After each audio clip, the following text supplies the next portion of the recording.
Patahan San Andreas di Amerika Utara, Patahan Semangko di sepanjang Pulau Sumatera,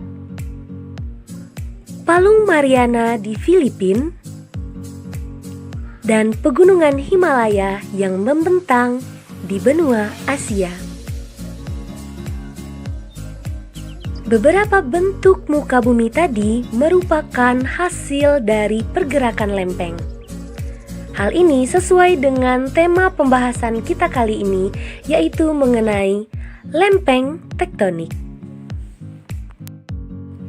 Bumi terdiri dari beberapa lapisan. Nah, dimulai dari paling dalam nih, ada lapisan inti dalam, selanjutnya ada lapisan inti luar, di atasnya lagi ada lapisan mantel bumi atau astenosfer, kemudian bagian paling luar atau lapisan paling luar itu kerak bumi. Nah, kerak bumi inilah yang terbagi menjadi beberapa potongan lempeng tektonik.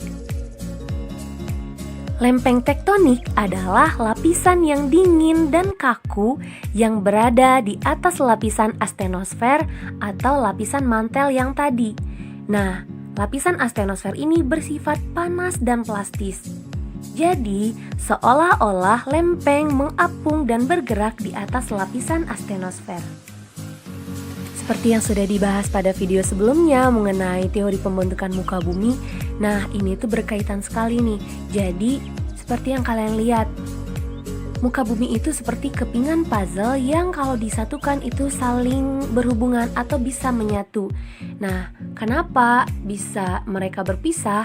Ini tuh dibuktikan oleh para ilmuwan. Permukaan bumi yang awalnya merupakan satu benua tunggal dan sekarang menjadi terpisah diakibatkan oleh adanya seafloor spreading atau pergerakan lantai dasar samudra. Sehingga benua-benua tersebut terpisah menjadi seperti keadaan sekarang. Satu yang dijadikan alasan oleh ilmuwan adalah terdapatnya persebaran fosil-fosil dari hewan dan tumbuhan di muka bumi.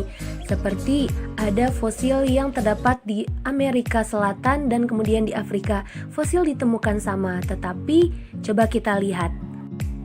Jarak antara Amerika Selatan dan Afrika itu sangatlah jauh. Jadi, dirasa sangat tidak memungkinkan jika mereka mengalami migrasi atau melakukan migrasi. Nah, dari sinilah ilmuwan mengatakan atau berpendapat bahwa dahulunya bumi ini bersatu. Kemudian, kenapa dia bisa berpisah? Nah, adanya perpisahan dari lempeng-lempeng bumi ini karena adanya arus konveksi yang berada pada dalam bumi. Arus inilah yang menyebabkan pergerakan pada lempeng-lempeng yang ada di permukaan bumi. Kemudian, apa yang terjadi jika lempeng ini bergerak?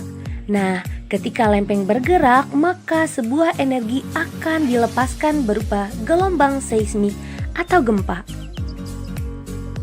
Ada beberapa bentuk pergerakan dari lempeng, di antaranya gerak lempeng saling mendekat atau konvergen, gerak lempeng saling menjauh atau divergen, dan gerak lempeng saling berpapasan atau transform. Dari setiap pergerakan lempeng ini, maka bentuk muka bumi yang dihasilkan akan berbeda-beda, baik itu dari konvergen, divergen, atau transform. Untuk itu, mari kita bahas satu persatu. Konvergensi atau sering disebut batas konvergen merupakan gerakan saling bertumbukan antara lempeng tektonik. Nah, sesuai dengan gambar yang kalian lihat sekarang nih, ada lempeng yang saling bertumbukan. Bisa kalian lihat dengan tanda panah yang saling berhadapan, di mana lempeng ini menuju titik yang sama. Adanya pergerakan lempeng yang saling mendekat ini akan membentuk beberapa fenomena. Di antaranya, pertama, lempeng samudra menghujam ke bawah lempeng benua dan sering disebut dengan zona penunjaman atau subduksi. Kedua, terbentuknya palung laut. Ketiga, pembekakan tepi lempeng benua yang akan membentuk deretan pergunungan. Dan keempat, terdapatnya aktivitas vulkanisme, intrusi, dan ekstrusi magma. Selain itu, terdapat beberapa bentukan muka bumi yang terjadi pada batas lempeng konvergen. Pertama, lempeng samudra bertemu dengan lempeng samudra.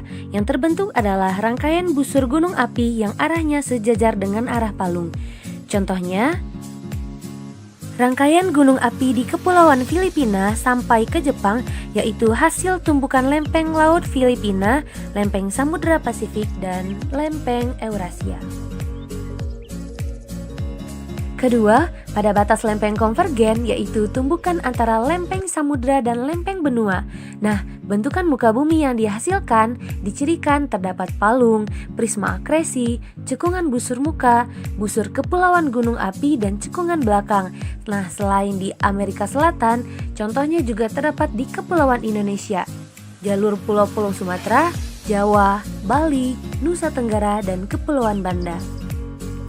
Ketiga, pada batas lempeng konvergen, yaitu pertemuan antara lempeng benua dengan lempeng benua.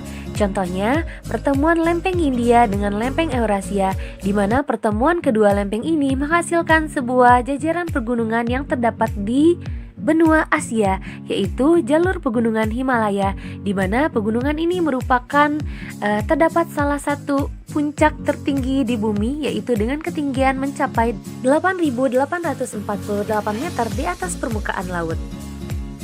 Pergerakan lempeng selanjutnya yaitu gerak divergen. Gerak divergen merupakan gerak saling menjauh antar lempeng tektonik. Nah, fenomena yang terjadi karena gerakan divergen ini diantaranya terjadinya perenggangan lempeng yang disertai dengan tumbukan di daerah lainnya, kemudian pembentukan tanggul dasar samudera atau mid-oceanic ridge di sepanjang tempat perenggangan tersebut. Terus kemudian terbentuknya aktivitas vulkanisme laut, dan selanjutnya aktivitas gempa. Contoh pergerakan lempeng divergen adalah pergerakan saling menjauh benua Amerika bagian selatan dengan lempeng benua Afrika yang mengakibatkan semakin lebar jarak antara kedua benua tersebut. Nah, sehingga terbentuk juga Mid-Oceanic Ridge di Samudra Atlantik atau yang biasa disebut dengan Mid-Atlantic Ridge. Contoh lainnya adalah terjadinya gerak lempeng saling menjauh antara benua Afrika dengan daratan Arab sehingga menyebabkan timbulnya laut baru yaitu Laut Merah. Gerak lempeng yang ketiga adalah sesar mendatar atau transform, yaitu gerakan saling bergesekan dengan berlawanan arah antara lempeng-lempeng tektonik. Salah satu hasil dari gerak sesar mendatar ini terbentuknya patahan San Andreas di Amerika Utara. Patahan ini terbentuk karena sesar mendatar antara lempeng Pasifik dengan lempeng Amerika Utara. Nah, ini membentuk patahan San Andreas sepanjang 1.300 km, di mana patahan ini ditemukan oleh Profesor Geologi Barclay Andrew pada tahun 1895. Nah, di Indonesia, khususnya Pulau Sumatera, juga terdapat hasil dari gerak sesar mendatar ini, yaitu antara lempeng Eurasia dengan lempeng Indo-Australia. Nah, di mana hal ini menyebabkan terbentuknya patahan Semangko yang membentang mulai dari Aceh sampai ke Teluk Semangko di Lampung. Nah, sesar inilah yang membentuk pegunungan barisan di sepanjang Pulau Sumatera.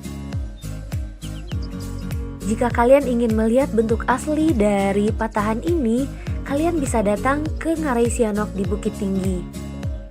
Di sini sangat terlihat jelas bentuk lembah dan pegunungan yang patah-patah akibat pergerakan lempeng atau sesar mendatar antara lempeng Indo-Australia dan lempeng Eurasia. Sekian untuk video kali ini, mohon maaf atas segala kekurangannya dan wassalamualaikum.